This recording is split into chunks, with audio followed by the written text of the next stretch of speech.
Bonjour à toutes et à tous, merci d'être avec nous, merci d'être connectés en direct. Ce webinaire va durer environ une heure avec les résultats de ce baromètre que vous attendez toutes et tous, 5e baromètre de la formation et de l'emploi de Centre Info, en partenariat avec l'Institut CSA. Merci d'être avec nous, c'est vrai que c'est un rendez-vous qui est très attendu pour nombre d'entre vous qui nous suivez. Centre Info au cœur des enjeux de formation, de compétences, d'apprentissage et d'orientation professionnelle. Des résultats très attendus, je le disais, avec, vous allez voir, des révélations. Nous sommes en direct, ce qui veut dire que vous pourrez poser vos questions via l'application. N'hésitez pas et en fin d'émission, on répondra aux questions qui reviennent le plus souvent. Au programme, évidemment, gros plan sur les principaux enseignements de ce baromètre, réaction, décryptage et analyse, et puis une question d'actualité, l'insertion professionnelle des personnes en situation de handicap, après un focus sur le CPF et la VAE. Bref, une émission riche avec des invités qui sont autour de moi sur ce plateau que je voudrais saluer avec vous qui nous suivez. Pascal Romanteau, directrice générale de Centre Info. Bonjour Pascal. Bonjour Frédéric. Merci d'être avec nous, merci d'être à l'origine de ce baromètre et avec vos équipes de l'initier chaque année. Directrice de pôle à l'Institut CSA, notre partenaire Julie Gaillot. Un plaisir de vous retrouver Julie. Plaisir partagé Frédéric. Bonjour à toutes et à tous. Et puis, c'est un petit nouveau, si je puis me permettre. Jérôme Marchand-Harvier, délégué général à l'emploi et à la formation professionnelle au ministère du Travail, de la Santé et des Solidarités. Merci Jérôme d'être avec nous. C'est une première, je le disais. Merci à vous et bonjour à toutes et à tous. Alors, on va commencer cette émission. Je vais me tourner vers vous. Pascal, je le disais, ce baromètre, c'est un rendez-vous très attendu, incontournable. Déjà la 5e édition et un indicateur vraiment très intéressant pour vous toutes et vous tous qui êtes dans l'écosystème. Oui, merci Frédéric. Je suis effectivement très fière que Centre Info soit l'initiative de cette démarche. D'abord parce qu'elle a quelque chose d'un peu scientifique, de comptage et ça, mais en plus qu'elle permet de montrer et de donner à voir effectivement ce que pensent réellement effectivement nos concitoyens, la population active, j'entends de ce que sont nos dispositifs de formation professionnelle. Je suis pour ma part assez convaincue, même totalement certaine, que la politique française de formation professionnelle est technique, naturellement, qu'elle est complexe assez facilement et qu'à ce titre, elle peut paraître hostile à bon nombre de concitoyens.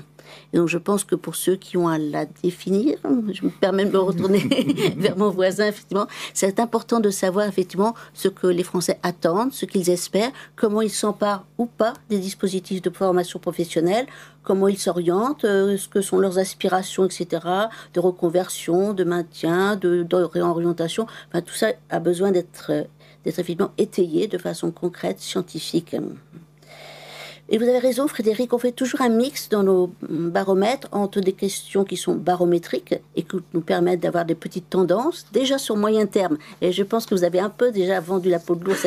On voit déjà effectivement se dessiner quelques tendances. Absolument. Ouais. Et ça, c'est très intéressant. Il y a aussi effectivement des questions d'actualité, effectivement, dont on fait un choix annuellement en disant ça, c'est de l'actualité, ça, c'en est pas, etc.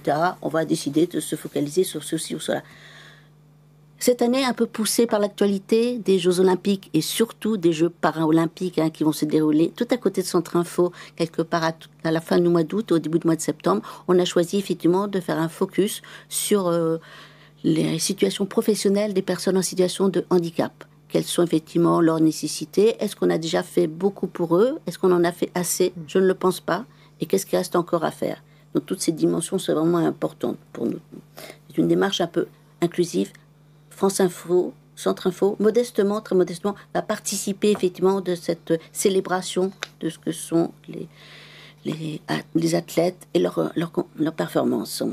Alors Pascal, on le disait, ce baromètre, la particularité de ce baromètre, c'est aussi, et vous parliez de cet événement qui arrive tout proche, d'être en phase justement avec les grands enjeux du moment et ces indicateurs et l'intérêt qu'on porte à ces indicateurs ne se dément pas. Non, absolument pas. Effectivement, si vous permettez, je vais rappeler effectivement ce qu'ont été effectivement les focus qu'on a donnés au cours des éditions précédentes. Oui. Alors, premièrement, on avait traité des soft skills, qui sont aussi très importantes. Après, on a parlé de reconversion professionnelle, ça aussi c'est un sujet, etc. De l'accompagnement et du célébrissime CPF. Et puis l'année dernière, on avait mis en lumière la question des transitions, un peu justement pour faire écho à ce qu'avait été notre thème principal de l'université d'hiver. Effectivement, je crois qu'on connaît maintenant un vrai petit succès. J'en suis assez fière, tant que le baromètre est installé dans le paysage médiatique. L'année dernière, vous étiez quand même pas loin de 1100 inscrits, ce qui est déjà un beau chiffre, Ah oui. plus 792 à être inscrits via les réseaux sociaux LinkedIn. Aujourd'hui, je suis très contente, on va battre un nouveau record. Ah, très bien ça. Allez, on m'a dit aux dernières nouvelles qu'on était 1929 inscrits. Alors on va retenir presque 2000, je pense que c'est plus simple à retenir pour tout le monde et c'est un peu plus emblématique. Par ailleurs, vous savez qu'on donne la possibilité de regarder le webinaire en replay. Oui. L'année dernière, c'était encore 230 personnes qui avaient eu accès effectivement à ce que nous avions dit. Et le baromètre, l'année dernière, a été téléchargé, je suis obligée de regarder mes chiffres parce que c'est précis, 4622 fois. Ah, c'est À beaucoup. comparer aux 660 et quelques fois de la première édition, on voit qu'on a fait un chemin tout On est à en fait- croissance. Oui, tout à fait. La pente est celle-ci, vous avez raison. Et les médias s'en emparent, Pascal. Hein. Oui, tout à fait, tout à fait.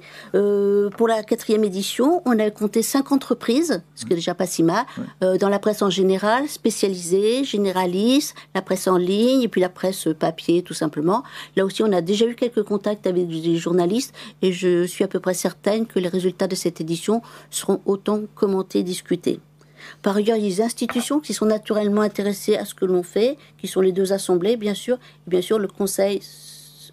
Ah, je sens que j'ai oublié environnemental, social, économique. Le fameux CESE. Ouais, Hein, c'est ça. On va dire CESE. Et je sais, Pascal, pour en avoir parlé avec vous, que vous êtes à la fois fier et qu'il y a des remerciements à adresser. Alors, complètement, complètement. Bien sûr, on vient de parler des médias, tous les partenaires qui acceptent de relayer l'information, effectivement, de la rendre disponible, de la rendre facile à comprendre, etc.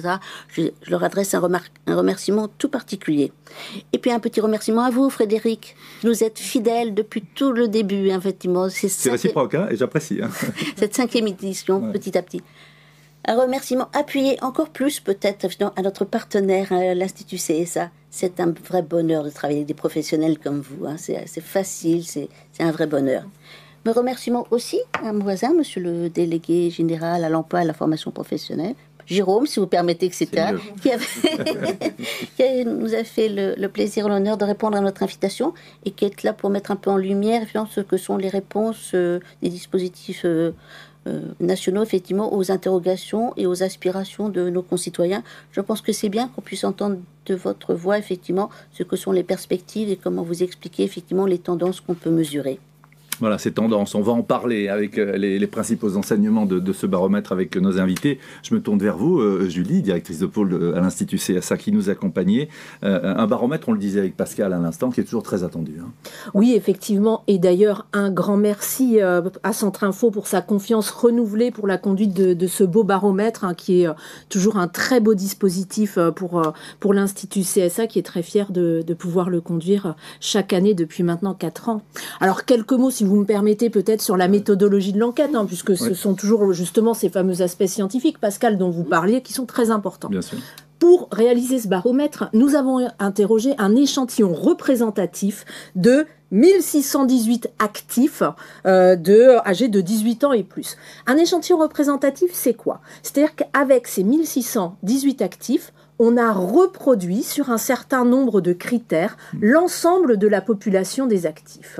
D'ailleurs, c'est pour ça qu'on peut parler des actifs en général, parce qu'avec cet échantillon, ils leur ressemblent. Sur les critères de sexe, âge, de statut professionnel, de catégorie socio-professionnelle, de région ou encore de catégorie d'agglomération. Donc on est représentatif. On est représentatif de l'ensemble des actifs et c'est une étude qui est très récente puisqu'elle a eu lieu au mois de février dernier. Les gens ont été interrogés online sur le panel de CSA. Mais voilà, là, tout ce que je peux vous dire, c'est que les résultats de cette année sont particulièrement passionnants, notamment à travers le volet que vous avez ajouté sur les personnes en situation de handicap. C'est vrai que c'est un sujet qu'on traite finalement assez peu en matière de sondage, en tout cas à travers leur insertion professionnelle, à travers leur situation professionnelle, et les résultats sont tout à fait passionnants, vous le verrez par la suite. C'est un joli teasing là, que vous nous faites, hein, Julie. Voilà, merci encore à vous toutes et à vous tous d'être en direct avec nous, de nous suivre sur ce webinaire. Jérôme Marchand-Ravier, Jérôme, merci d'être avec nous. Hein. C'est vrai que votre analyse, votre vision et votre décryptage vont nous être très précieux. C'est gentil. Alors, comme vous l'avez dit, je suis encore en apprentissage. Et donc, peut-être que sur certains dispositifs, je n'aurai pas le degré de précision que de nos partenaires. Mais je voudrais évidemment déjà féliciter Centre Info. C'est une initiative qui maintenant commence à s'inscrire dans la durée et c'est une initiative qui est absolument nécessaire parce que on parle quotidiennement de formation professionnelle, on y investit collectivement beaucoup d'énergie, beaucoup d'argent, parce que c'est un enjeu majeur, mais en réalité on lève assez peu le nez du guidon pour voir effectivement quelles sont les attentes, quelles sont les perceptions, quelles sont les prospectives, et donc à ce niveau-là c'est extrêmement utile. Et donc je ne vais pas être beaucoup plus long parce que je suis très très très impatient d'entendre les résultats du baromètre, de pouvoir les commenter, de pouvoir échanger avec vous, sachant, alors c'est pas le seul thème, mais qu'on s'inscrit en plus dans une perspective d'actualité à la fois permanente, parce qu'il y a toujours de l'actualité sur la formation professionnelle, mais on a, vous le savez, une négociation des partenaires sociaux en ce moment, qui a notamment le sujet des transitions professionnelles, et donc j'espère que dans cette dernière ligne droite de négociation, ça donnera même un peu de grain à moudre pour cette négociation, parce que c'est évidemment un enjeu majeur pour les Françaises et les Français. Oui, c'est vrai, ça pourra peut-être enrichir les discussions qui sont en cours, puisqu'on a vu un léger décalage par rapport aux résultats de ces discussions. Merci en tout cas, Jérôme, d'être avec nous. Un petit jingle, et on se retrouve juste après avec les résultats. À tout de suite.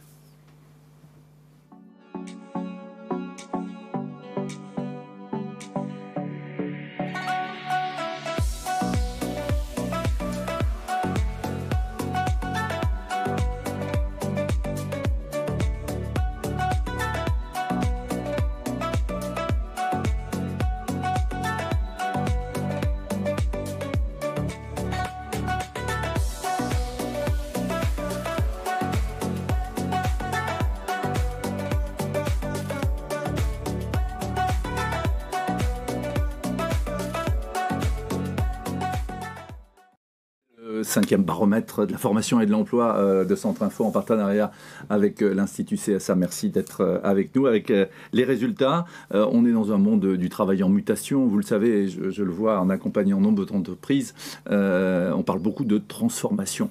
Alors, Julie, focus sur les grands enseignements de ce baromètre face aux mutations du monde du travail, justement. Oui, quand on interroge les actifs en France, on a quand même le sentiment qu'ils vivent dans un monde professionnel qui est gazeux, voire volatile. C'est-à-dire que tout est en changement perpétuel. Bon, alors la bonne nouvelle, c'est que ça ne les empêche pas d'être confiants à l'égard de leur avenir professionnel, puisqu'ils sont 67% à nous dire, voilà, je suis confiant, et c'est exactement la même proportion que celle qu'on observait l'année dernière, à 67%, l'année d'avant on était à 69%, mais vous voyez que depuis 2021, c'est quand même d'une remarquable stabilité. 2/3 des actifs sont confiants dans leur avenir professionnel, ce qui est un bon résultat, et surtout étant donné le contexte qui n'est, en tout cas au niveau de l'actualité, pas toujours simple et qui a tendance souvent à peser sur le moral des Français, y compris celui des actifs. Bon, je suis confiant dans un monde professionnel où quand même j'ai le sentiment que tout bouge. 42% des actifs nous disent que leur métier évolue très vite, ça fait quand même plus de 4 actifs sur 10. C'est un chiffre qui est considérable. Donc mon métier, moi, il n'arrête pas de changer. Mon métier, il n'arrête pas de changer. Et même si 69% nous disent que d'ici 5 ans, ils feront le même métier, 45% nous disent qu'ils feront le même métier, mais probablement pas de la même façon. Donc on voit que non seulement mon métier évolue, mais je le ferai pas de la même manière. Donc du coup, on sent très bien que dans ce contexte, oui, ils sont ils sont la formation professionnelle, c'est clé pour continuer à évoluer et à s'adapter au changement de leur métier et du monde professionnel en général. Bon, le métier change, le métier bouge, et eux, ils bougent aussi, puisque on voit quand même que 53% des actifs qu'on a interrogés pensent à changer d'emploi. Donc 37% dans les 2 années à venir. Donc on est loin des carrières linéaires qu'on a pu connaître avant. Ah oui, absolument pas. Et regardez ces chiffres, vous voyez qu'on atteint pour les 2 indicateurs le point le plus haut depuis la création de la mesure. Donc tout bouge, et moi j'ai très envie de bouger à l'intérieur de ce monde qui est quand même un peu gazeux, un peu mouvant, et c'est ce qu'on voit avec souvent les DRH qu'on rencontre régulièrement et qui nous disent qu'il y a quand même dans les entreprises aujourd'hui un turnover qui est assez élevé et des difficultés de recrutement, notamment des plus jeunes. C'est ce qu'on retrouve dans ces chiffres. 72% des 18 à 24 ans pensent à changer d'emploi. Ça nous fait quasiment 20 points de plus que l'ensemble des actifs. Donc c'est pas rien, et ça explique cette difficulté que peuvent connaître certaines entreprises à fidéliser les plus jeunes d'entre nous. Donc tout bouge et dans ce contexte, ben forcément, voilà, la formation professionnelle apparaît en fait comme une nécessité pour répondre à ces bouleversements du monde du travail. 90% nous disent oui, la formation professionnelle continue à se former, c'est une nécessité pour répondre à ces défis et c'est en augmentation de 4 points par rapport à l'année dernière. Donc ils ont le plus, quelque part, il y a ce sentiment en fait que la formation professionnelle pour eux, c'est soit une bouée de sauvetage, soit un tremplin pour certains pour aller vers un ailleurs. Et c'est vrai que à chaque fois, là, vous voyez que les résultats, ils sont en hausse. C'est une chance pour évoluer professionnellement, plus une nécessité pour voilà, conserver mon employabilité, plus 3. Et il y en a moins d'un tiers aujourd'hui qui nous disent que c'est soit inutile, soit une perte de temps. Donc on voit très clairement qu'ils saisissent très bien les opportunités que représente la formation professionnelle dans le monde professionnel d'aujourd'hui, qui est un monde qui est complexe. Et leur situation est complexe. D'ailleurs, c'est ce que vous voyez ici. Aujourd'hui, 21% des actifs sont en train de préparer une reconversion professionnelle. 1 sur 5. Hein. Mais c'est énorme. C'est absolument énorme. C'est ce qu'on se disait avec Pascal voilà, hier ou avant-hier. Hein. Voilà, c'est quand même un changement qui est ultra radical pour 2 actifs sur 10. C'est pas je vais changer d'entreprise, je veux évoluer, etc. Non, c'est je prépare un projet de reconversion professionnelle. C'est comme si Julie Gaillot, sondeuse, voulait devenir psychologue. Vous voyez, et pourquoi pas pourquoi pas Dans le monde du travail, il faut de la psychologie. Voilà, ça c'est sûr. Je plains mes futurs patients, mais cela étant, vous voyez quand même que c'est un chiffre qui est absolument élevé et qui est d'une stabilité incroyable. Hein. C'est toujours 20-21%, quelle que soit la mesure. Hein. Ce qui veut vraiment dire que, voilà, dans le monde professionnel, vous avez 2 actifs sur 10 qui songent à changer radicalement de trajectoire. Julie Gaillot, donc, qui est pour l'instant directrice de pôle à l'Institut CSA, avec des révélations qui sont vraiment intéressantes. Je me tourne vers vous, Jérôme Marchand-Harvier. On voit que tout bouge. Il y a quand même, loin des poncifs, une confiance dans l'avenir professionnel de la part des actifs. Il y en a beaucoup qui veulent changer d'orientation, ils veulent se former. Alors la crise sanitaire est derrière nous, mais c'est vrai que ces tendances ont été accélérées par la pandémie. Le recours à la formation devient une évidence. Votre analyse par rapport à tout ça? Moi, je trouve qu'on a des Français vraiment, enfin, au vu de ces chiffres, de ces tendances, qui sont déjà très lucides. Ils sont lucides parce qu'ils ont une conscience aiguë d'un monde professionnel qui bouge. On pourrait passer des heures sur les mutations de notre monde professionnel. Il s'agit des transitions démographiques. Dans le démographique, j'inclus le générationnel aussi, ce qui a été dit sur la position des jeunes. Génération est intéressant. Et puis les seniors de l'autre côté. Hein. Les seniors de l'autre côté. La transition numérique, pardon d'enfoncer des portes ouvertes, mais on sait qu'elle a des évolutions importantes. Il y a une étude qui est assez vieille, enfin assez vieille, dans notre monde où tout est vieux à la seconde, de 2017, qui disait qu'à horizon 10 ans, il y aurait 50% des emplois, non pas qui seraient détruits, mais qui seraient transformés, ou en tout cas la nature de l'emploi serait changée par les évolutions numériques. Et puis évidemment la transition écologique. Bref, toutes ces transitions, les Français en fait les ont parfaitement appréhendées et savent que ça va avoir des conséquences sur leur évolution professionnelle. Et par ailleurs, ils en ont plutôt envie, c'est mon deuxième point. Au-delà d'être lucides, moi je les trouve mobilisés. C'est-à-dire, ils prennent pas ça comme une fatalité qui leur tombe sur le dos. Il y a des situations qui sont difficiles, hein, je ne mésestime pas et je voudrais pas tout repeindre en rose, mais quand on voit le baromètre, ils savent que la formation professionnelle est un outil majeur, qu'ils ont intérêt à s'en emparer, ils y réfléchissent, ils anticipent des transitions. Et donc, moi, cet aspect-là, je trouve, est vraiment un aspect positif, ou en tout cas sur lequel on doit se fonder. Puis j'y viendrai parce que c'est d'autres éléments du baromètre qui sont particulièrement intéressants. Je trouve qu'on a des Français globalement informés. Pascal l'a dit en introduction. Le monde de la formation professionnelle, les outils de la formation professionnelle, ils sont un peu complexes quand même. Et dans cette complexité, malgré cette complexité, on a des Français, des salariés, des actifs qui ont un niveau de connaissance, d'appréhension des enjeux, des dispositifs, etc. On le verra, il est hétérogène, mais qui est en tout cas très fort. Et donc, je trouve que c'est très intéressant, mais je mettrai une touche d'optimisme dans ces premiers commentaires. C'est plutôt une bonne nouvelle, hein, j'allais dire, parce que ça enrichit aussi, Pascal le disait, vos réflexions sur les politiques publiques et les réponses qu'on apporte aux actifs, et pas que. Hein. Oui, je pense qu'il y a pas de doute, c'est pas pour rien, d'une part que Centrinfo existe, et puis par ailleurs, il y a ce baromètre qui a été fait. On sait que c'est un sujet majeur pour les Français, et on sait que c'est un sujet majeur en termes de politique publique.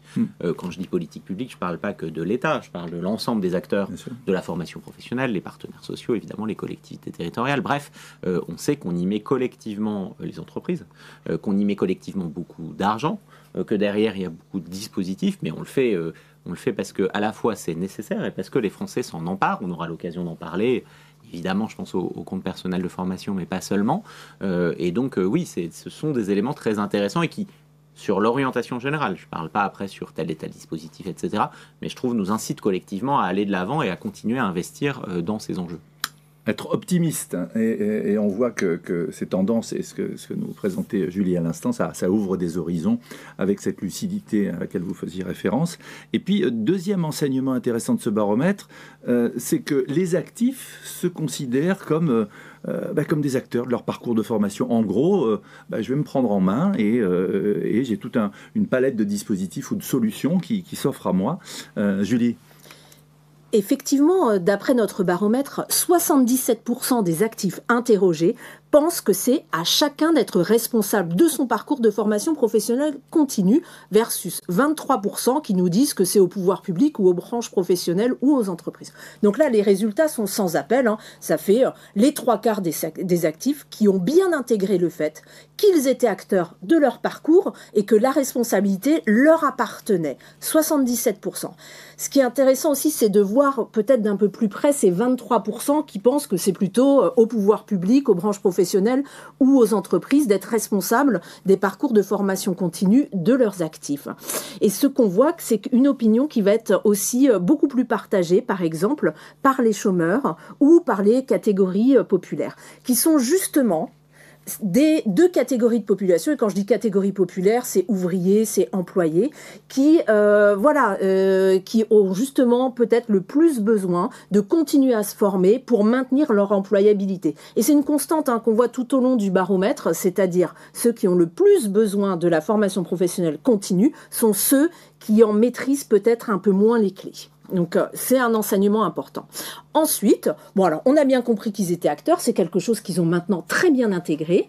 Et quand on leur demande, pour un certain nombre d'acteurs ou d'organismes, est-ce qu'ils jouent un rôle important dans leur parcours de formation? Heureusement, c'est cohérent. C'est-à-dire que le premier acteur, c'est eux, à 86%. Tout va bien. Mais ce qu'on voit aussi, c'est qu'ils ne sont pas tout seuls. Ils ont bien conscience, en fait, du rôle de chacun. Leur employeur, 74% des actifs ont conscience que leur employeur joue un rôle important dans ce parcours de formation. Les organismes de formation à 72% ou encore leur branche professionnelle à 66%. Donc, ils sont acteurs, mais ils ne sont pas seuls. On sent qu'ils ont parfaitement conscience, en fait, qu'ils peuvent être épaulés par un certain nombre d'acteurs qui gravitent autour d'eux. Et d'ailleurs, si vous voyez cette slide, vous voyez que tous les résultats sont en hausse par rapport à la dernière fois, ce qui veut dire aussi qu'ils ont vraiment de plus en plus connaissance du rôle de chacun, et notamment des OPCO, un +4 par rapport à la précédente mesure effectuée l'année dernière. Voilà, je me sens responsable de ma formation professionnelle, de mon évolution, mais je sais que je peux être accompagné par un certain nombre d'acteurs avec de nombreux dispositifs. Pascal, je me tourne vers vous. Donc, on le voit, les Français ont une réelle conscience je parlais de responsabilité, d'implication personnelle dans leur parcours professionnel. Mais moi aussi, ce chiffre m'a sidéré, si je puis dire. Enfin, sidéré.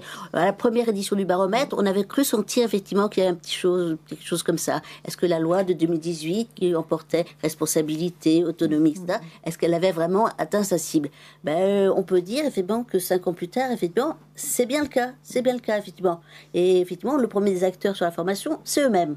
Alors, ils ne sont pas seuls. Ils savent effectivement qu'ils ont certainement besoin d'aide. Il y a 2 sujets notamment sur lesquels ils ont besoin de comprendre un peu les choses. Les circuits financiers qui ne sont pas si simples. Bon, je vois que ça fait sourire à ma droite. Et puis aussi, effectivement, à qui je m'adresse. C'est ça. Ouais. Quel est le bon guichet? Voilà, c'est ça. Il y a des tas, effectivement, de structures qui s'appellent ceci ou cela, etc. Tout cela fait partie un peu aussi de l'hostilité que j'évoquais au tout début, etc. Mais enfin, moi qui suis fan, effectivement, d'évaluation des politiques publiques, je trouve qu'effectivement, cette loi-là, celle de 2018, en tant qu'elle visait cet aspect-là particulier, elle a atteint son but. C'est ce qu'on peut dire. Elle a été efficace de ce point de vue-là. il faut la saluer à ce titre-là. On parlait aussi des actifs qui considèrent leur employeur comme acteur légitime aussi, hein, Pascal. Oui, tout à fait. Les employeurs et puis les organismes de formation. C'est quand même aussi deux bons points. Julie l'a dit et j'aime à le répéter, effectivement, ils savent que du côté des organismes de formation, ils peuvent trouver des réponses, des explications, des conseils, etc. Ils ne sont pas tout seuls. Ils ont bien identifié comme des interlocuteurs de compétences et de bons conseils. Ça aussi, c'est heureux pour nous. Place des structures d'accueil aussi. Hein, ça, c'est tout à fait. Ouais.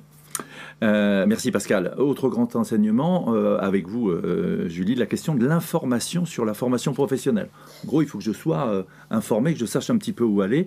Et bonne nouvelle, elle est en progression dans le baromètre. Oui, effectivement, comme vous le dites, vous voyez que cette année, 52% des actifs que nous avons interrogés se sentent bien informés sur la formation professionnelle continue, plus 1 par rapport à l'année dernière. Donc si on regarde ce chiffre dans l'absolu, ça nous fait à peu près un actif sur 2 qui a le sentiment d'être bien informé. Alors, je ne vous dis pas que c'est la réalité, en tout cas c'est son sentiment à lui.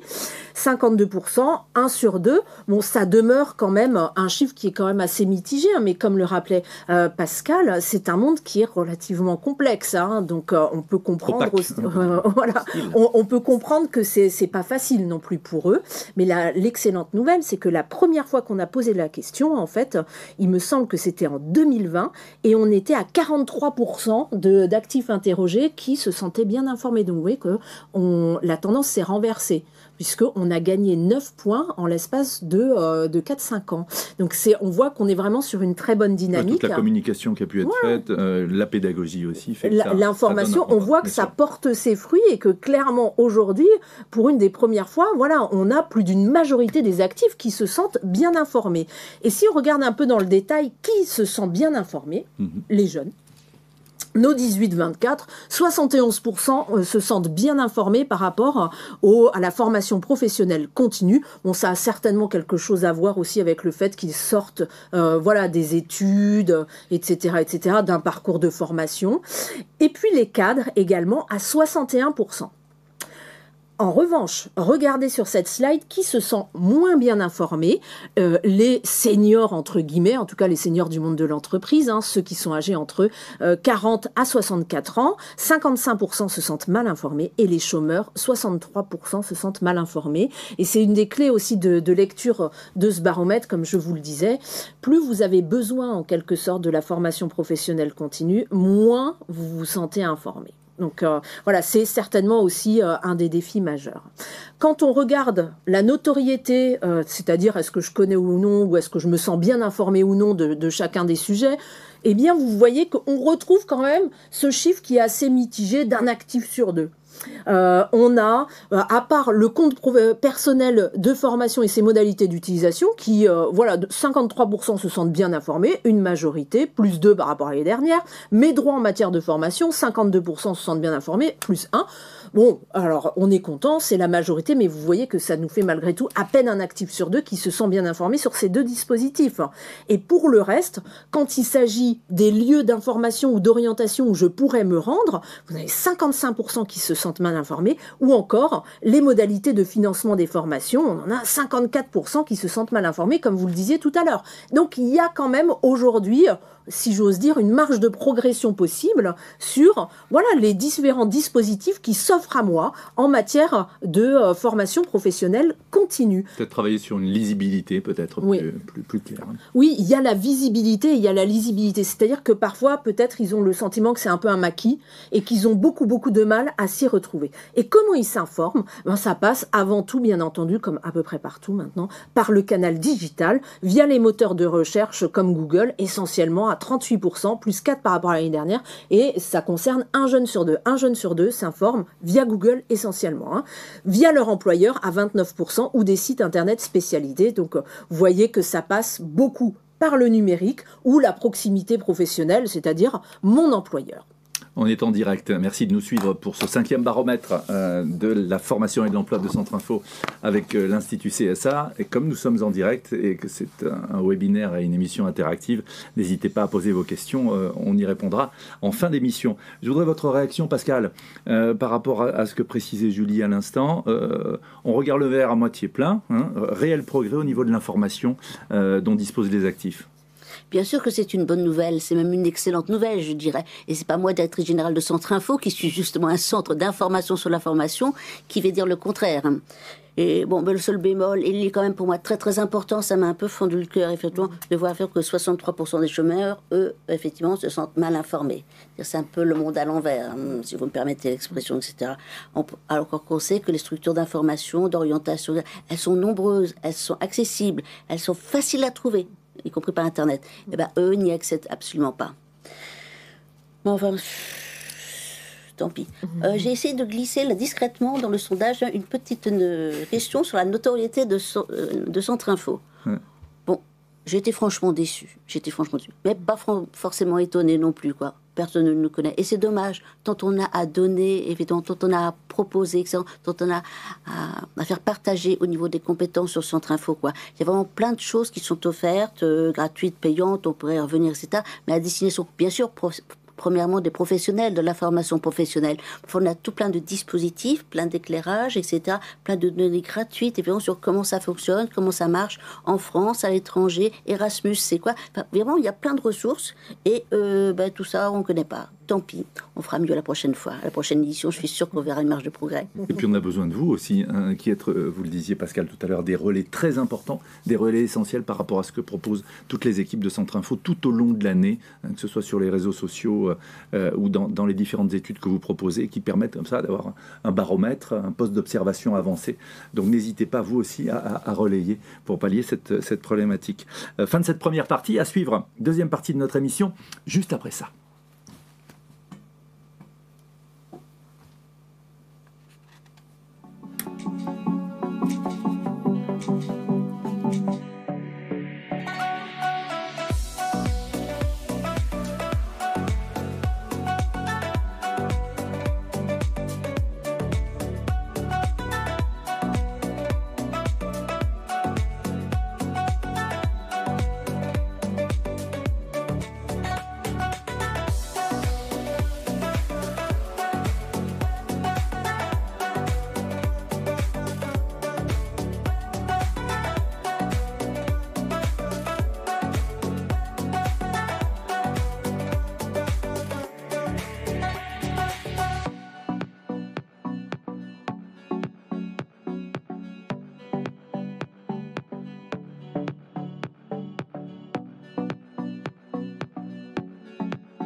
Je vous ai promis au début de cette émission des focus sur des points particuliers, des sujets qui vous intéressent, deux sujets d'actualité qui ont retenu l'attention de tous les acteurs. Le CPF, Jérôme, vous y faisiez référence tout à l'heure, et puis la VAE. Julie, le CPF bien installé maintenant dans les esprits, c'est la loi de 2018 et la suite à laquelle faisait référence tout à l'heure Pascal. Dispositif bien régulé qui pourrait cependant connaître quelques aménagements. On n'en dit pas plus. D'abord les résultats. Oui, en effet, aujourd'hui, le CPF est très très bien connu des actifs. 93% déclarent le connaître. Voilà, je crois qu'on pourra difficilement aller plus loin. Et 73% même déclarent bien voir ce dont il s'agit. Donc, quand on mesure les choses en termes de notoriété, voilà, bon, il suffit pas juste de déclarer le connaître. Il faut savoir si encore les actifs sont familiers avec le sujet.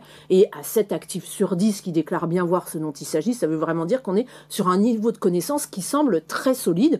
Signe que maintenant, le dispositif est très bien installé dans le paysage de la formation, le paysage, en fait, de la situation professionnelle des Français et des actifs. Et même 45% des actifs déclarent aujourd'hui connaître le montant de leurs droits en matière de formation. Ça nous en fait quasiment 1 sur 2. Hein. Vous voyez que c'est vraiment pas négligeable. Et regardez encore qui est-ce qui le connaît le mieux. Ben, vous avez les moins de 35 ans à 58%, donc toujours les plus jeunes, hein, qui sont à l'affût quand même très clairement des différentes opportunités qui s'offrent à eux pour s'adapter, pour bouger, pour saisir en fait toutes les opportunités de ce monde professionnel en ébullition. Le monde bouge et je bouge. Eux, très clairement, ils ont envie. Hein. Eux, il y a une appétence accrue pour ce type de dispositif parce que clairement, je pense qu'ils n'envisagent pas non plus leur carrière comme quelque chose de très linéaire. Ouais. Ce qu'on voit également cette fois-ci sur la VAE, Ouais. 61% des actifs qu'on a interrogés déclarent être intéressés pour bénéficier de la VAE. C'est un nombre maintenant, voilà, c'est un chiffre qui est très important et qui est en augmentation de 3 points par rapport à l'année dernière. Donc c'est un peu dans le même ordre d'idées en fait. Qu'est-ce qui s'offre à moi? Quelles sont les ficelles que je peux tirer pour continuer à me former tout au long de ma vie et saisir toutes les opportunités qui peuvent se présenter sur mon chemin? 71% des 18 à 24 ans déclarent être intéressés pour bénéficier de la VAE. On retrouve, voilà, toujours nos jeunes, mais pas que, les employés 67%, les salariés 64%. Vous voyez que c'est quelque chose qui est quand même assez bien distribué dans l'ensemble de la population qu'on a interrogée et qu'aujourd'hui c'est vraiment très bien installé et que les actifs ils sont familiers par rapport à ce type de dispositif. Julie Gaillot, toujours aussi passionnée par ces sujets qui vous passionnent vous aussi, CPF, VAE. C'est un honneur pour nous de vous avoir avec nous, délégué général à l'emploi et à la formation professionnelle, Jérôme Marchand-Harvier. Focus sur ce fameux CPF, point d'étape. On voit que le succès ne se dément pas. Hein. Oui, Pascal a tout à l'heure parlé de la loi de 2018. Alors, le CPF, il a un historique un peu plus long, mais c'est la loi qui lui a donné son booster. Ouais. Et on peut dire ce qu'on veut. Et d'ailleurs, c'est très raccord avec ce qui est dit sur la volonté des Français de s'informer, le canal numérique. On a aujourd'hui un outil qui a trouvé sa place, il faut le dire, parce qu'il est simple. Il passe l'essentiel par une application. Il est simple à comprendre. La monétisation des droits fait que les gens savent à combien ils ont droit. Et puis, dans un monde sur lequel il y a besoin d'acteurs intermédiaires, j'y reviendrai, mais le CPF, c'est sa principale révolution qui avait été critiquée ici et là. Il est ce qu'on appelle dans notre langage technocratique désintermédié. C'est-à-dire, je prends mon CPF, j'ouvre mon application, je veux avoir accès à tel type de formation, je consomme, entre guillemets, ou je mobilise mon crédit, et c'est moi qui suis à la formation. Et donc, c'est pas complètement étonnant, mais on n'a quand même pas beaucoup d'outils de politique publique qui réussissent aussi bien, et donc je pense que ça, il faut le dire. Et puis, alors bien sûr, il y a le succès quantitatif, quelques chiffres sans vouloir nous accabler, mais en 2023, il y a plus d'1,4 million de Français qui ont mobilisé leur compte personnel de formation. Depuis 4 ans, c'est plus de 7,4 millions de Français. Donc, c'est pas étonnant qu'on ait ces taux de notoriété et de connaissance et de mobilisation. Et puis, alors bien sûr, on va s'en dire un mot, il est mobilisé pour le permis de conduire, mais il n'est pas mobilisé que pour ça, il est mobilisé pour plein de dispositifs, bilan de compétences, aide à la création. Oui, parce qu'à un moment, on avait dit, oui, c'est pas utilisé forcément par rapport à... ce qui était prévu au départ. Hein. Alors, on y viendra. Évidemment, il y a eu différentes phases, et quand vous ouvrez largement un dispositif, c'est pas complètement étonnant que, au début, ça s'engouffre. Et donc, ça nécessite de la régulation. Il y en a eu une partie, il va encore y en avoir. Moi, j'insiste sur un point sur lequel je pense qu'on n'en a collectivement pas assez conscience, c'est que le CPF, il est populaire. Mais il est aussi, et j'insiste sur ce terme, démocratique, parce qu'on a longtemps cru que c'était un outil pour l'école blanc qui allait se faire leur formation, oui, leur coaching, etc. Oui, qui savaient, puis qui utilisaient. Quand on regarde qui utilise son CPF, il y a 62% des personnes qui sont d'un niveau bac ou inférieur au niveau bac, et il y a 82% de non-cadres. Donc c'est un outil où tous les Français s'en sont saisis. Et je pense que quand même qu'il faut en avoir conscience avant de conduire à des évolutions qui sont assumées, je vais y venir, mais sur lequel, effectivement, on part sur un socle qui est très solide. Et notre ambition, il est d'utiliser ce pilier et de continuer à mobiliser ce pilier qui est le compte personnel de formation. Les évolutions, vous en parliez Les évolutions, on va se dire 2 mots. Il y a quoi qui pose difficulté ou qui pose question dans le compte personnel de formation. La première chose, c'est parfois je vais caricaturer, mais le n'importe quoi. Et donc, dans le n'importe quoi, il y avait la partie grave du n'importe quoi, où il y a la partie qui peut être grave, qui est la fraude, qui est le démarchage abusif, etc., sur lequel il y a eu quand même beaucoup de choses de fait. Je passe le détail. Les personnes qui nous écoutent sont des experts et donc ils voient à quoi je fais référence. France Connect Plus, l'interdiction de démarchage, etc. De protection du consommateur, quelque part. Exactement, il y a une dimension aussi effectivement de protection du consommateur. Donc il y a ce qu'on appelle la régulation sous cet angle-là. Et puis il y a aussi un coût. C'est un outil qui mobilise beaucoup d'argent public au sens large, et donc c'est normal qu'on s'en préoccupe. Et donc à ce niveau-là, la mesure qui est pas un secret de polichinelle, puisqu'elle a été votée par le législateur maintenant il y a quasiment 1 an et demi, c'est le principe d'un ticket modérateur ou d'une participation de l'usager. Vous avez vu les débats, le sujet est encore en discussion, à la fois sur son principe ou sa déclinaison et ses modalités.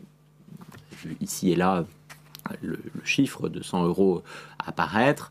On est en train de caler les choses doivent être décidées, les choses doivent être concertées avec les partenaires sociaux, et évidemment, on va mettre en œuvre ce ticket modérateur dans les prochaines semaines, dans les prochains mois. Il n'y a pas de surprise, mais surtout, je pense que, évidemment, quand il y a une mesure de ce type-là, qui est importante, on retient celle-là, et ce qu'il faut continuer à retenir, c'est premièrement l'engouement, et deuxièmement, ce qu'on veut réguler, c'est y compris parfois ce qu'on pourrait considérer comme une utilisation abusive ou compulsive du compte personnel de formation, et c'est ce point-là sur lequel il faut insister. J'insisterai sur un deuxième point, sur lequel il n'y a pas tant d'évolution, mais vous l'avez vu dans une petite, c'est que dans cette contribution, il y a certaines personnes qui en seront exonérées, les demandeurs d'emploi évidemment, c'est important, on l'a vu dans le baromètre, c'est eux qui ont le plus besoin de formation professionnelle et c'est eux qui sont le moins au courant, donc il n'est pas question de leur demander une contribution. Et puis il y a aussi une exonération quand c'est un projet coporté ou dans lequel il y a un investissement ou un complément de l'employeur. Et ça, j'insiste, parce que moi, je pense que sur le compte personnel de formation en particulier, mais en général dans la formation professionnelle, la notion de co-investissement, le fait que l'employeur et le salarié y aillent main dans la main, c'est un sujet important et sur lequel je pense qu'on a encore des progrès à faire. Ouais, en tout cas, on le voit, responsabilisation au sens noble du terme, vous le disiez, Jérôme Marchand-Harvier. Deuxième point, la VAE, en pleine rénovation. Où est-ce qu'on en est côté bilan, puis comment on peut se projeter ? Déjà, il faut dire, la VAE, donc la validation des acquis de l'expérience, pardon de commencer par c'est génial. Enfin, c'est un concept qui est génial, qui est ancien, qui n'est pas nouveau, mais qui est de se dire... on part pas du diplôme, on part des compétences qu'on a acquis au fur et à mesure, et puis on regarde si ces compétences, ça équivaut à un niveau de certification. Donc, franchement, moi, une sorte d'état des lieux, quelque part. Oui, d'état des lieux et de capitalisation sur tout ce que la personne a fait dans sa carrière, sait faire, et on reconnaît, et donc y compris, on parle souvent d'ascenseur social, de promotion sociale, etc., qui est un des rôles majeurs de la formation professionnelle. La validation des acquis de l'expérience, ça tombe parfaitement là-dedans. Pascal a parlé d'hostilité tout à l'heure. Quand on regarde ce qu'est encore parfois un parcours pour la validation des acquis de l'expérience, c'est très très très compliqué et ça en a découragé plus d'un. Et donc la loi de fin 2022 qui a été votée, le dispositif qui est en train de se mettre en place, sur lequel je ne vais pas rentrer dans le détail, je vous conseille d'aller sur le site de France VAE, c'est précisément de simplifier les choses et y compris d'accompagner avec cette notion que moi je trouve magnifique, un peu ésotérique, d'architecte de parcours, mais c'est-à-dire de dire, vous avez un projet, vous allez avoir une personne, en interaction numérique essentiellement, qui va vous accompagner, identifier les blocs de compétences que vous avez, ce à quoi ça vous permet de faire et comment on va construire ce... Ouais, on est dans la métaphore de la construction. Exactement. Donc moi je trouve que l'idée est très très belle, la chose est en train de se mettre en place, c'est pas facile, en termes de mise en œuvre, on a encore beaucoup d'étapes à franchir, il y en a eu quelques-unes, je ne vais pas vous passionner avec les décrets qui ont été adoptés, il en reste encore, tout ça coûte aussi, et donc il y aura probablement des enjeux de savoir quelle enveloppe financière on arrive à dégager, mais en tout cas pour moi c'est le principe est génial et il faut considérablement qu'on le facilite, notamment, j'insiste, sur tous les métiers du soin et de l'humain. La ministre qui est ministre du Travail, des Solidarités et de la Santé, y est légitimement très attachée, mais c'est des métiers sur lesquels il y a eu beaucoup de compétences acquises sur le tas, entre guillemets, et sur lesquels c'est juste et c'est important qu'il puisse y avoir des reconnaissances avec des dispositifs de ce type-là. Merci de ce décryptage. La particularité de ce baromètre, vous le savez, c'est que chaque année, il y a une thématique particulière, un thème d'actualité qui est choisi. Cette année, Pascal y faisait référence tout à l'heure, c'est l'insertion professionnelle. C'est inscrit derrière moi des personnes en situation de handicap. Elles seront, vous le disiez Pascal, sur le devant de la scène pour les Jeux paralympiques. Alors c'est l'occasion pour ce baromètre de la formation et de l'emploi de Centre Info, donc de braquer les projecteurs sur ces personnes en situation de handicap. Pascal, vous l'avez rappelé, dans vos propos introductifs, c'était important. Hein. Oui, tout à fait. Un truc le plus important de ce baromètre, effectivement, c'est de montrer des choses chiffrées, mesurées, compréhensibles, etc., étayées, etc., pour mesurer en quelque sorte l'efficacité des politiques publiques. C'est ce que je disais tout à l'heure de la loi de 2018. C'est pour voir effectivement comment ça marche et si les objectifs qu'on s'était donnés, on les atteint vraiment ou pas, quoi. Et c'est pour ça que je suis si attachée à ce dispositif, parce qu'il a quelque chose d'un peu scientifique, etc. On ne parle pas, on n'imagine pas, je ne sais trop quoi. Non, on mesure, voilà. Et c'est concret. Et c'est pour ça que je l'aime tout. Et je pense que les chiffres que va nous dévoiler Julie à l'instant vont nous démontrer encore une fois effectivement là où on en est et là où il faut aller. De ce point de vue-là, c'est très intéressant. Merci Pascal, c'est une très belle transition. Julie, justement, les chiffres relatifs à l'insertion professionnelle des personnes en situation de handicap. Déjà, un premier chiffre. Quand on demande à l'ensemble des actifs en France si eux-mêmes ils sont concernés par un handicap, vous avez 18% de réponse oui. Ce qui n'est pas rien. Ça fait 2 actifs sur 10 qui sont en situation de handicap aujourd'hui. Donc, vous voyez que déjà, ce chiffre, il est élevé et en plus, il grimpe à 30% chez les chômeurs. Donc, voilà, c'est une partie conséquente, en fait, des actifs qui est concernée. Et qu'est-ce qu'on fait pour eux aujourd'hui ? Alors, regardons déjà, voilà, alors si c'est 2 actifs sur 10, ça veut dire, voilà, qu'il y a de nombreux actifs, en fait, qui sont en relation aujourd'hui avec des personnes en situation de handicap dans leur univers professionnel. C'est ce qu'on retrouve aujourd'hui. 47% des actifs interrogés déclarent connaître des personnes en situation de handicap dans le cadre de leur activité professionnelle, que ce soit au sein même de leur entreprise, parmi vos collègues, 36%, parmi vos clients, 26%, parmi vos partenaires, vos prestataires ou vos fournisseurs, 19%. Donc voilà, et c'est une population avec laquelle en fait on est régulièrement en contact dans le cadre de notre activité professionnelle. Donc qu'est-ce qu'il en est ? Quel est le regard que les actifs portent sur les personnes en situation de handicap ? Eh bien, déjà, il faut savoir, d'une part, qu'aujourd'hui, les actifs, ils n'ont pas forcément conscience de toutes les règles, en fait, qui concernent l'emploi des travailleurs en situation de handicap.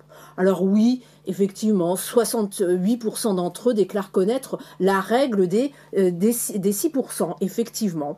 Après, ils sont 46% à nous dire avoir conscience du fait que si une entreprise de plus de 20 salariés n'emploie aucun travailleur en situation de handicap au cours des 3 dernières années, elle peut voir sa contribution annuelle augmenter, 46%, ou encore 42% ils savent en fait que les entreprises de plus de 250 salariés doivent nommer un référent handicap. Mais vous voyez qu'il y a quand même une connaissance qui est assez parcellaire des règles qui régissent l'emploi des personnes en situation de handicap aujourd'hui. Les personnes en situation de handicap, sujet sur lequel Jérôme Letta est évidemment fortement mobilisé. Hein. Oui, on est mobilisé, mais très mobilisé, je vais y revenir, mais moi je dois dire que ces chiffres, ajoutés à d'autres que je vais citer, montrent surtout qu'on a encore besoin de se mobiliser beaucoup plus, et je trouve que Centre Info a eu raison de mettre le focus cette année sur ce sujet-là, peut-être 2 chiffres complémentaires.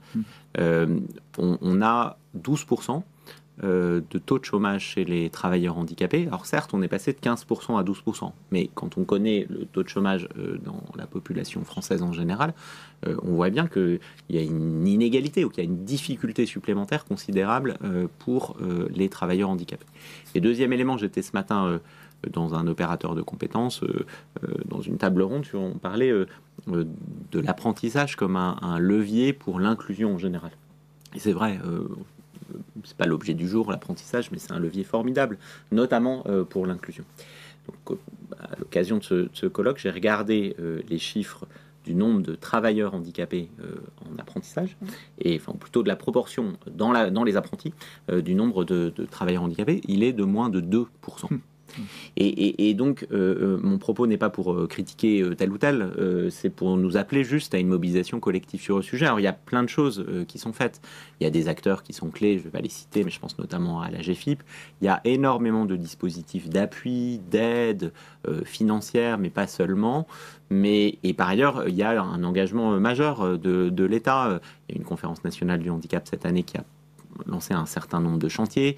La loi plein emploi de la fin de l'année, qu'on connaît beaucoup sur le sujet France Travail, avait tout un titre qui veut simplifier et amplifier l'action sur l'emploi des travailleurs handicapés.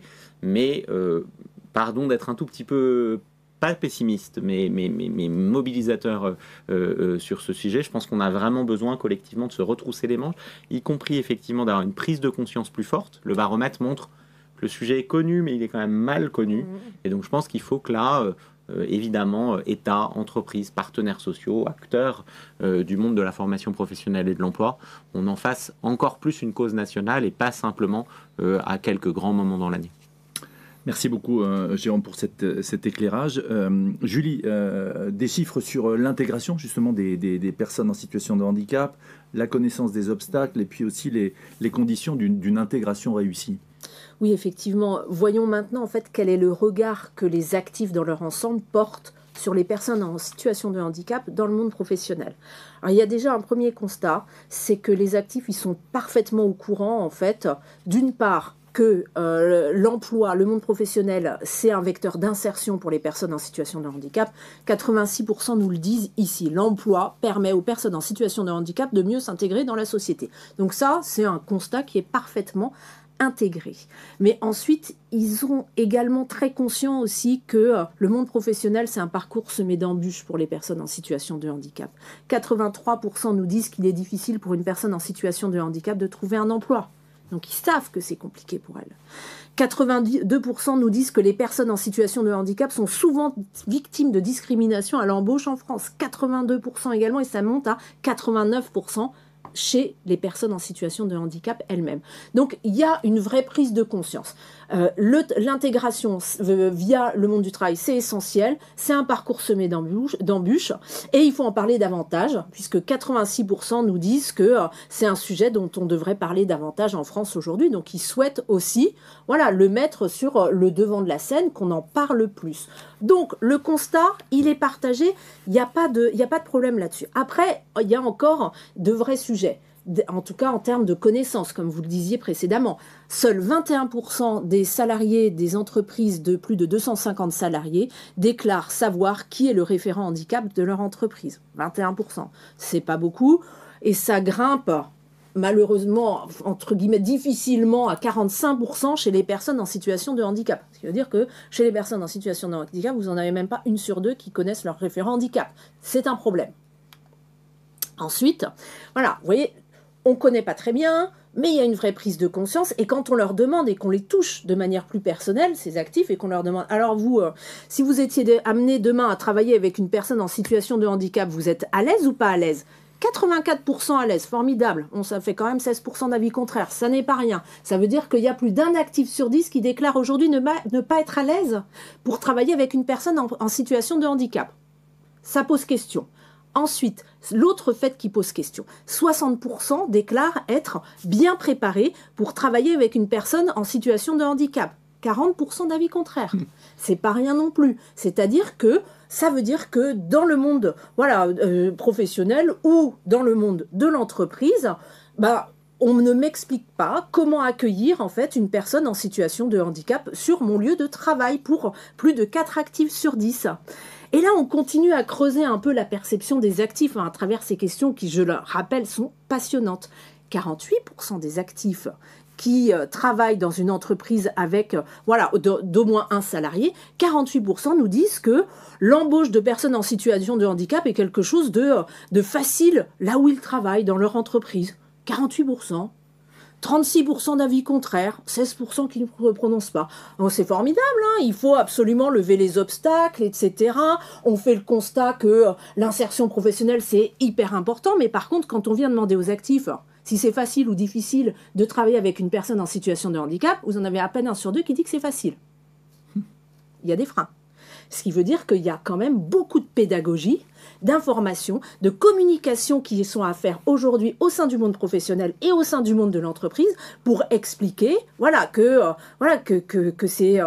que ces personnes ont leur place au même titre que vous et moi et préparer aussi l'ensemble des actifs qui peuvent avoir des freins, qui peuvent se poser des questions, ils savent pas comment faire. C'est surtout ça que ça nous dit. Et c'est très important si on veut justement agir sur la situation professionnelle des personnes en situation de handicap, c'est par là qu'il faut commencer. Et d'ailleurs, quand on demande aux actifs, pardonnez-moi, qui travaillent dans une entreprise d'au moins un salarié, qu'est-ce qu'il faut faire aujourd'hui pour faciliter l'embauche des personnes en situation de handicap? Ils nous disent adapter les locaux en 1, en 2, adapter les postes de travail, en 3, sensibiliser les employeurs et les employés à la question de l'inclusion. Ok, c'est très intéressant, mais c'est encore plus intéressant quand vous regardez les résultats, cette fois-ci auprès des personnes en situation de handicap. Qu'est-ce qui arrive en premier auprès des personnes en situation de handicap? La sensibilisation. La sensibilisation des employeurs et des employés. En fait, qu'est-ce qu'ils vous disent? Bon, adapter les postes, c'est super. Adapter les locaux, c'est génial. Mais moi, ce que je veux, c'est surtout en fait, qu'il y a un problème de regard aujourd'hui sur le handicap dans le monde du travail. Il y a des réticences de la part des collaborateurs, de la part des employeurs qui ne savent pas comment faire, comment m'accueillir. Et ils vous disent que c'est ça qui compte le plus pour eux. Et en deuxième, respecter les obligations légales. Et on sait que ce n'est pas toujours le cas, effectivement, au sein du monde professionnel. Merci beaucoup pour cet éclairage, Julie, et ces résultats. Je me tourne vers vous, Jérôme Marchand-Ravier. Retour sur la place de l'insertion des personnes en situation de handicap dans les politiques publiques, les obligations légales. Julie faisait référence. Votre analyse et décryptage par rapport à ces chiffres. Mon analyse, c'est qu'il faut faire encore plus. Ça le montre bien et que c'est une œuvre collective. Il y a évidemment, je vais en dire un mot dans quelques instants, les politiques publiques, mais il y a aussi effectivement le regard de chacun, le regard des employeurs, mais le regard aussi des collègues. Et donc ça, je pense que c'est une œuvre collective et qui dépasse heureusement la seule action de l'État. Juste sur l'action des pouvoirs publics qui est déterminée en la matière, parce que au-delà du fait que c'est un enjeu pour la politique de l'emploi, c'est un enjeu sociétal évident. Quelques mots notamment sur l'accompagnement des demandeurs d'emploi travailleurs handicapés, sur lequel il y a eu un rapprochement des réseaux entre ce qu'on appelle Cap Emploi, qui sont les opérateurs spécialisés, et puis France Travail. Maintenant, c'est un réseau unique, ce qui fait que partout sur le territoire français, vous avez 842, pour être précis, lieux qui sont des lieux uniques d'accompagnement, qui fait que une personne travailleur handicapée, qu'elle soit d'ailleurs demandeur d'emploi ou pas, peut être accompagnée par des conseillers, y compris spécialisés. Deuxièmement, j'ai fait référence à la loi plein emploi de fin d'année 2023, sur laquelle il nous reste à la mettre en œuvre sur un certain nombre de mesures, mais l'orientation générale qu'il faut retenir, et je trouve que c'est assez convergent avec les enjeux qui sont soulevés par les questions du baromètre, c'est l'orientation vers le milieu ordinaire. Il faut au plus et au maximum, même s'il y a besoin parfois d'entreprises adaptées, de secteurs spécifiques, etc., que le travailleur handicapé qui cherche un emploi, ça se fasse dans le milieu ordinaire pour qu'il y ait l'acclimatation collective. Et l'intégration facilitée. Exactement.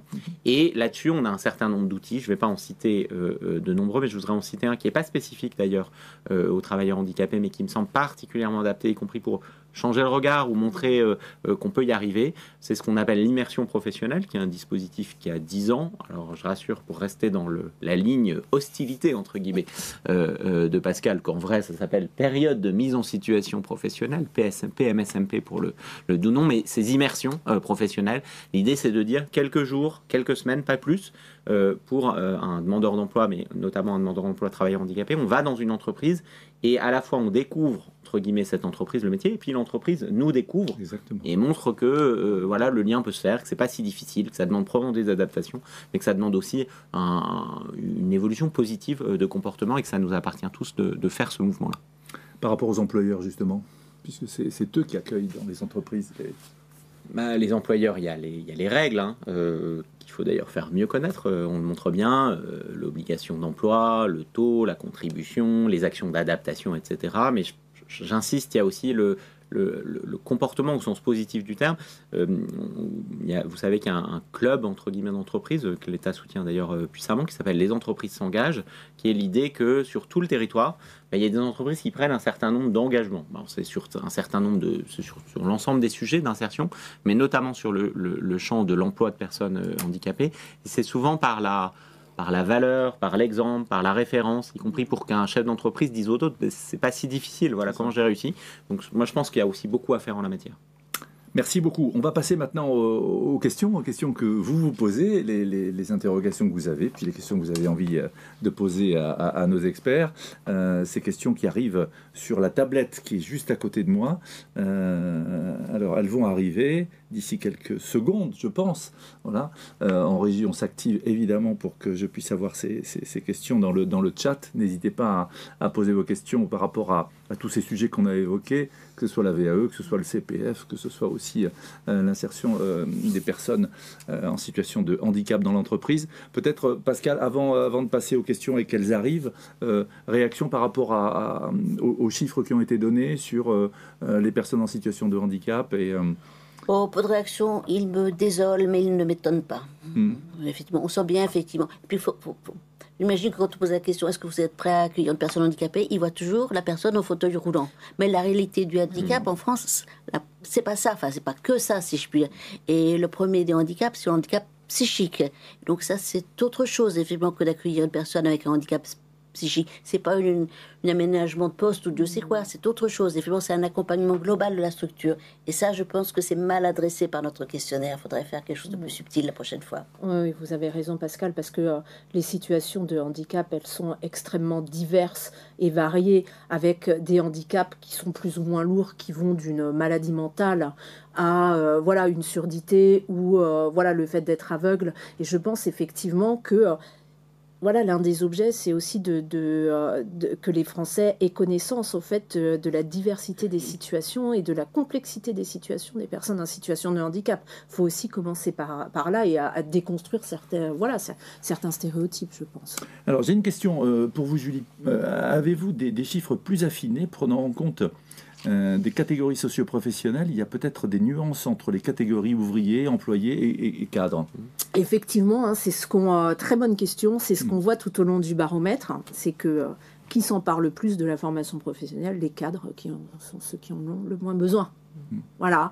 Et à contrario, on a notamment les seniors, voilà, les ouvriers qui vont qui maîtrisent beaucoup moins en fait ces dispositifs, et c'est justement ça le problème, puisque c'est parfois ceux qui ont voilà, le niveau d'employabilité qui est le plus fragile. Donc, mais vous avez bien souligné aussi que c'est un peu différent sur la VAE, c'est ce qu'on retrouve dans nos chiffres. La VAE, ça semble être beaucoup plus démocratique, effectivement, parce que on a beaucoup plus d'employés et d'ouvriers, un chiffre qui est plus haut que la moyenne sur ces catégories-là qui sont intéressés pour bénéficier en fait de la VAE. Donc oui, sur la VAE, c'est pas pareil. Mais autrement, ce qu'on voit aussi, les jeunes ont très envie de se saisir de toutes les opportunités qui s'offrent à eux pour quitter leur employeur. Deux réactions sur cet aspect-là, c'est très important, et Pascal en a parlé au début de notre émission. Les seniors, on est dans une thématique importante, il y a une négociation des partenaires sociaux en ce moment sur l'emploi des seniors, mais les seniors sont probablement dans les catégories en termes d'âge, celles à la fois qui sont les moins bien informées et qui se forment le moins, alors qu'on sait que sur le sujet de l'employabilité, du maintien des compétences, de l'adaptation des compétences, c'est un enjeu majeur, et donc sans mettre une pierre dans le jardin des partenaires sociaux, l'État ne doit pas faire ça pendant les négociations interprofessionnelles. Je crois que c'est vraiment un enjeu important qu'on puisse les équiper ou les armer encore plus sur ce sujet-là, sans parler du sujet des demandeurs d'emploi. Pascal y a insisté, sur lequel il y a pourtant beaucoup de choses qui est faites. Il y a des moyens qui ont été mis, qui n'étaient pas mis il y a une dizaine d'années sur la formation des demandeurs d'emploi, mais sur lequel, du point de vue du demandeur d'emploi, c'est encore très difficile, et donc il faut qu'on continue à se retrousser les manches. Encore une question, comment comprend-on que les personnes comme les chômeurs, les classes dites populaires qui en ont le plus besoin de formation n'en suivent pas? Que peut-on faire? Les formations proposées leur sont-elles accessibles? Faudrait-il créer autre chose? Ouais, je peux réagir. Je pense que alors, déjà, pour nuancer ou pour mettre du temps long, encore un peu plus long que le baromètre, quand j'étais dans mes études, ce qui commence à remonter un peu, on apprenait déjà que la formation professionnelle, c'était les catégories les plus populaires, les personnes dans les plus petites structures, les demandeurs d'emploi qui, pourtant, en avaient le plus besoin et qui avaient le plus de difficultés d'accès. Donc, c'est pas nouveau, c'est pas pour m'en contenter, mais c'est pour dire qu'on n'a pas une problématique qui s'aggrave, et même, je le dis, sur compte personnel de formation, c'est un des aspects, je trouve, qui est positif. On a plutôt un outil qui a démocratisé la formation professionnelle. Donc moi, je ne crois pas que ce soit un sujet d'outils. Enfin, on peut toujours améliorer les outils. Je pense qu'il y a deux sujets. Il y a un sujet, effectivement, d'accès à l'information, à la connaissance. Il faut probablement, parce qu'elle le disait, qu'on soit plus clair, plus simple, plus lisible.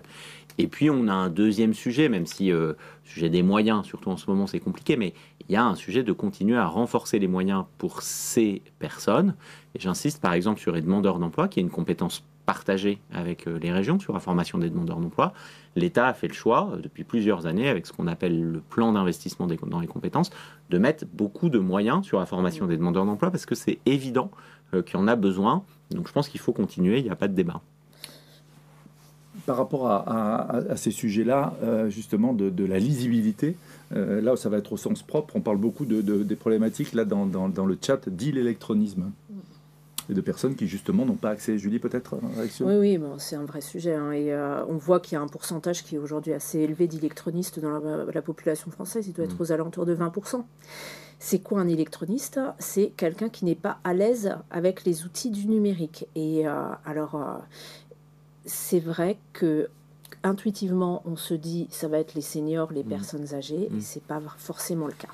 On voit que l'électronisme, par exemple, il est très développé chez les jeunes. Alors oui, hein, pour faire Instagram, tout ça, voilà, ils sont hyper doués. Mais par contre, pour faire des démarches administratives en ligne, les jeunes, ils sont particulièrement perdus. Hein. C'est une constante de toutes nos mesures en matière d'électronisme.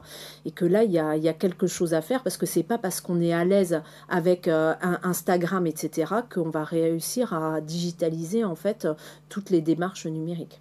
Oui, c'est là qu'on voit que l'utilisation perso ou pro, entre guillemets, il y a souvent un gap.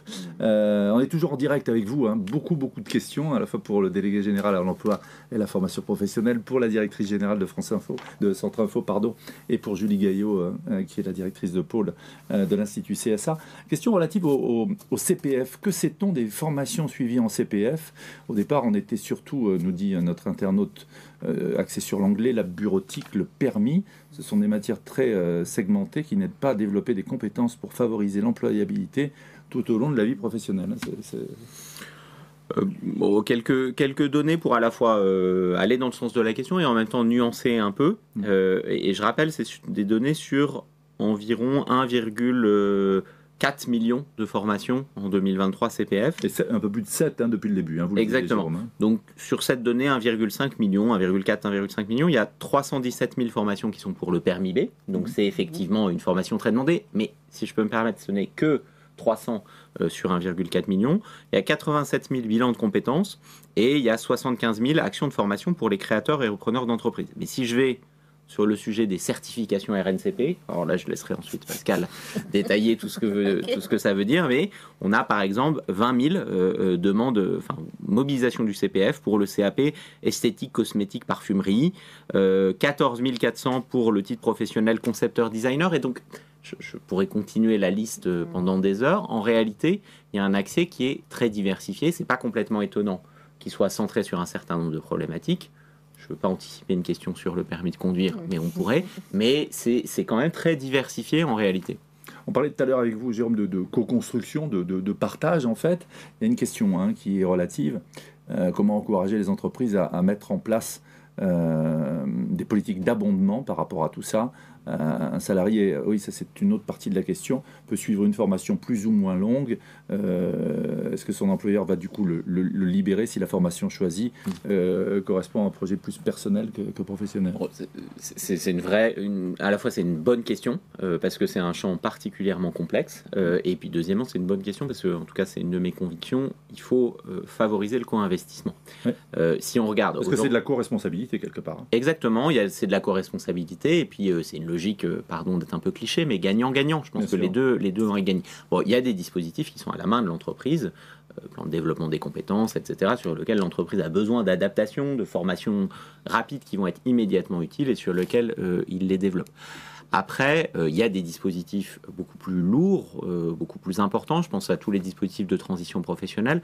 J'en parlerai pas parce que la négociation des partenaires sociaux est en cours en la matière. Ce qui est sûr, c'est que c'est complexe et que par ailleurs, on l'oublie souvent, une petite partie de tous les enjeux, on l'a vu avec les chiffres, des millions de Français qui veulent et qui font des transitions professionnelles sans utiliser les dispositifs de transition professionnelle.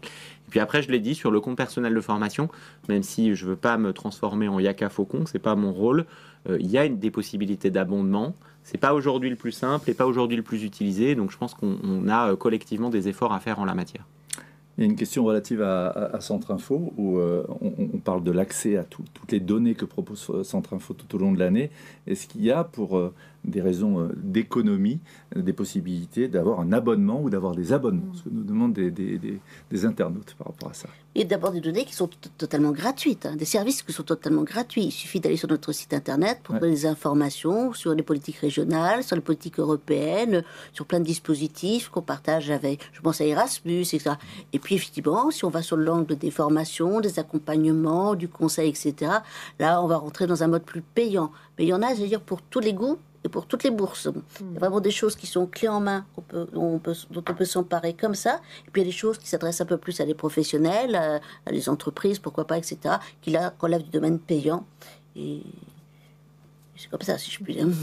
Oui, mais il y a ça vraiment, montre la valeur en fait de l'information. Oui, voilà. Mais il y en a vraiment pour tous les besoins et pour toutes les bourses. Peut-être les deux dernières questions. Que pensez-vous des salariés en arrêt de travail, en risque d'inaptitude, qui doivent se reconvertir? Bilan de compétences, formation. Est-il prévu qu'ils soient exonérés du ticket modérateur au vu de leur situation de santé? Je ne veux pas rentrer dans le détail, y compris parce que je dirais des choses imprécises sur des choses qui sont en train de se caler, mais ce sont des situations très spécifiques sur lesquelles, y compris après des arrêts de travail longs, il y a des dispositifs de réinsertion dans l'entreprise pour que ça se passe correctement, sur lequel il peut y avoir des formations de mise en œuvre, et sur lequel, encore une fois, je suis encore en phase d'apprentissage, je l'ai dit, mais je ne pense pas d'ailleurs que ce soit les dispositifs de mobilisation du compte personnel de formation qui vont venir en compte, qui vont être mobilisés, et donc je pense que la question du ticket modérateur ne se pose pas dans ce cadre-là. Peut-être une dernière question en lien justement avec la thématique de ce 5e baromètre que vous suivez avec nous sur l'insertion des professionnels des personnes en situation de handicap. Voilà, savez-vous que sur les 18% d'actifs qui se déclarent concernés par un handicap, quelle est la proportion des personnes concernées par un handicap dit invisible?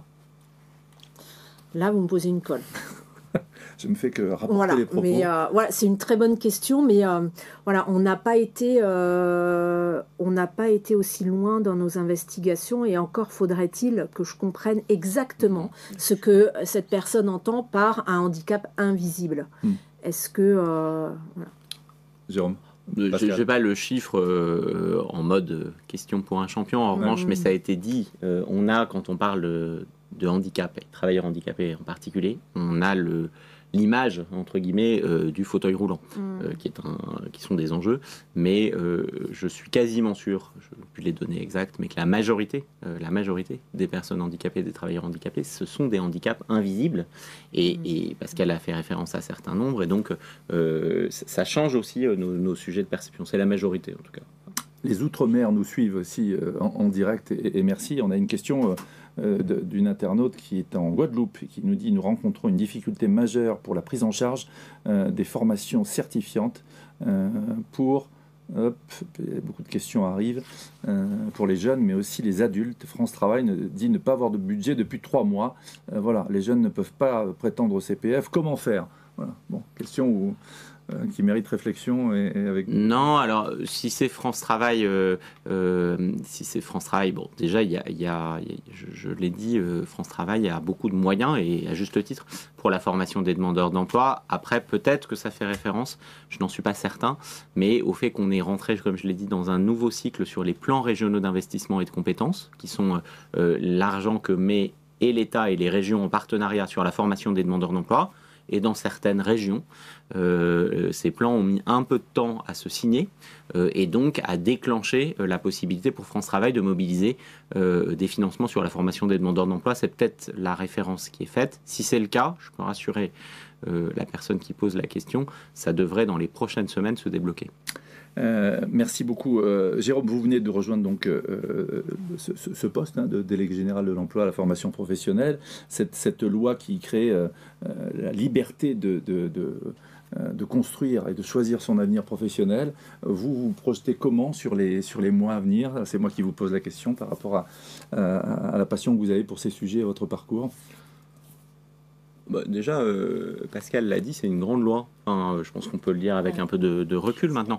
C'est une loi qui a fait bouger beaucoup de curseurs et qui est maintenant intégrée, ou en tout cas qui est donc peut-être un conseil qui est pas facile à faire, y compris parce qu'il y a des volontés politiques qui sont légitimes. Les lois, c'est pas mal parfois de pas les bouger et les changer en permanence, parce que les dispositifs, il y a besoin de temps pour que les acteurs se les approprient, etc. Pour les intégrer. Après, sur nos sujets, notamment sur les sujets des transitions professionnelles, je l'ai dit, on a une négociation qui va bientôt se finir. S'il y a un accord national interprofessionnel, il appartiendra au gouvernement de regarder ce qu'il y a dans cet accord et probablement de le traduire pour ce qui est de niveau législatif par une loi, et donc avec des ajustements sur les dispositifs. De ce que j'ai vu des discussions entre les partenaires sociaux sur les transitions professionnelles, j'espère et je pense que ça va dans le bon sens, notamment sur un point sur lequel Pascal a eu raison d'insister à plusieurs reprises, c'est que nos dispositifs sont encore, notamment dans le champ de la transition professionnelle, assez complexes. Et donc si on peut aller vers une simplification qui fera que les acteurs s'en empareront davantage, je pense que ce sera tout bénef, comme on dit parfois. Voilà, simplification pour une meilleure lisibilité. Je voudrais tous vous remercier, Julie Gaillot, Jérôme Marchand-Harvier. Merci à vous toutes et à vous tous de nous avoir suivis. Partez pas tout de suite parce qu'il y a une petite révélation. Merci à toutes les équipes de Centre Info, à Karim Bangoura, avec qui c'est toujours un plaisir de travailler et de préparer ce webinaire. Pascal, je vous laisse le mot de la fin en tant que directrice générale de Centre Info. Volonté, merci Frédéric. Le mot de la fin, sans grande originalité, ça va être les remerciements. Ça commence d'habitude par ça. Les remerciements d'abord aux nombreux participants. J'ai dit on frôle la barre des 2000, c'est quand même pas mal. Voilà. Aux intervenants autour de cette table, bien sûr. À tous ceux effectivement qui vont relayer effectivement l'information, à notre agence de presse notamment, bien sûr. Aux collaborateurs de Centre Info qui ont beaucoup mouillé la chemise, si vous me permettez l'expression, pour que tout ceci sorte à temps, etc. Qu'on soit tous prêts dans les temps. Et bien sûr, j'avais déjà dit au début, mais je le répète volontiers, tous ces résultats, on va les retrouver justement et gratuitement, j'insiste, sur le site de Centre Info. Exactement. Tout à fait. Et puis je vous invite bien sûr à suivre l'actualité de Centre Info au quotidien, etc. Il se passe toujours quelque chose, si je puis dire, à Centre Info. Et parce que le sujet m'est tout particulièrement cher, je voudrais citer le prochain événement que nous co-construisons avec la Cité des métiers, donc la Cité des sciences et de l'industrie, etc., les 23 et 24 avril prochains. Et là aussi, c'est gratuit. Moi, je vais être lourde à la fin. Voilà. Pour fêter, pour célébrer la fin de l'année européenne de compétences, voilà, et qui s'appelle, il a un joli nom, elle a un joli nom de notre manifestation, le printemps des compétences et métiers à venir. Donc, ce sera en plusieurs étapes, avec plusieurs modules, mais il y aura notamment ce qu'on a appelé un village des compétences, où chacun pourra voir et regarder, poser des questions sur les métiers en tension, les métiers à venir, comment on s'y forme, etc., en appui avec la Cité des métiers. Je crois que ça va être une belle fête. Voilà, et je serai heureuse de vous y accueillir. Voilà, mais on sera ravis d'y aller. Si vous passez par Paris, n'hésitez pas. On se quitte. Merci encore à vous trois. Et on va se quitter justement avec une petite vidéo teasing sur ce printemps des compétences, alors qu'on va changer d'heure ce week-end. Merci encore de nous avoir suivis. Et merci à Centre Info et l'Institut CSA. Merci. Merci Frédéric.